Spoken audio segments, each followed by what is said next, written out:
Millions of people were dying, and no one could explain why. Surgeons cut into patients with bare, unwashed hands.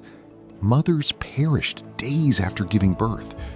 Soldiers survived the battlefield only to die from infected wounds. And the greatest doctors of the era blamed it on the air. They were not just wrong, they were catastrophically wrong. And one man, a chemist's son from a tiny French village, was about to change everything. The year is 1850. Europe is drowning in disease. Cholera tears through cities. Hospitals are so deadly that entering one is sometimes a sentence of death itself. The accepted theory of the time, called miasma, says illness rises from rotting matter and foul air. No one is looking for a deeper cause. They think they already know the answer. No antibiotics, no sterile tools, no understanding of what truly makes a person sick. If infection took hold, there was almost nothing anyone could do. Louis Pasteur was born in 1822 in Dole, France. His father tanned leather for a living.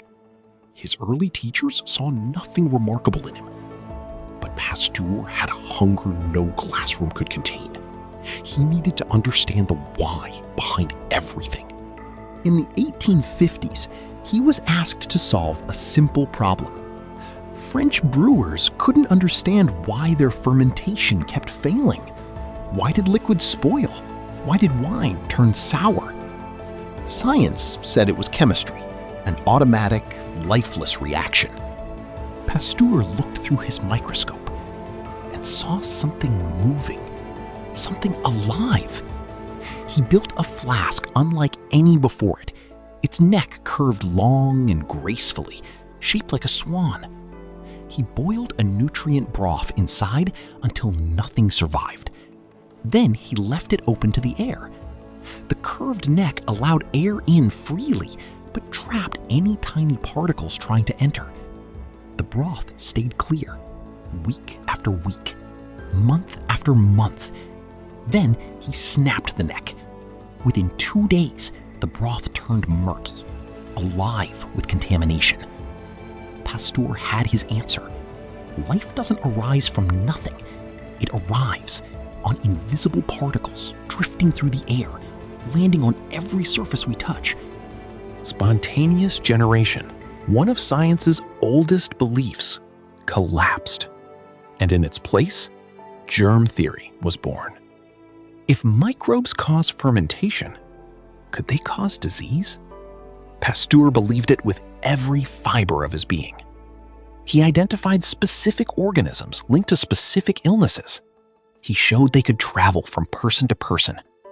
He proved that destroying them through heat, through carefully applied chemicals, could stop infection in its tracks. The scientific world erupted. Some applauded. Many attacked him fiercely. He was a chemist, they said, not a physician.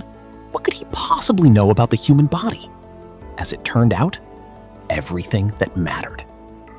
The consequences were staggering. A surgeon named Joseph Lister read Pasteur's findings and introduced antiseptic methods to the operating room. Death rates from surgery collapsed almost instantly. Pasteur himself developed vaccines for anthrax and chicken cholera. Then, in 1885, a 9-year-old boy named Joseph Meister stumbled into his laboratory, savagely bitten by a rabid dog and given no hope by local doctors. Pasteur treated him. The boy survived. It was the first successful rabies treatment in human history. Pasteur's method of heating liquids to kill hidden microbes, called pasteurization, now protects every bottle of milk on every shelf across the world. Washing hands before surgery, sterilizing medical tools, isolating those who carry dangerous infections. Every single one of these life-saving practices exists because of what this one man refused to stop questioning. Some historians estimate his discoveries have saved hundreds of millions of lives. more perhaps than any other individual in recorded history. Louis Pasteur died in 1895. His final words, those who were present recalled, were quiet and resolute. One must work. One must work. He never stopped. Not when the establishment mocked him. Not when colleagues dismissed his ideas as the ramblings of a non-physician. Not when the science of his era pointed in a completely different direction. He looked where others turned away. He asked why, when everyone else had already accepted because. And somewhere in that gap, between a question no one dared ask and a truth the world refused to believe, he found the invisible world that had been killing us all along.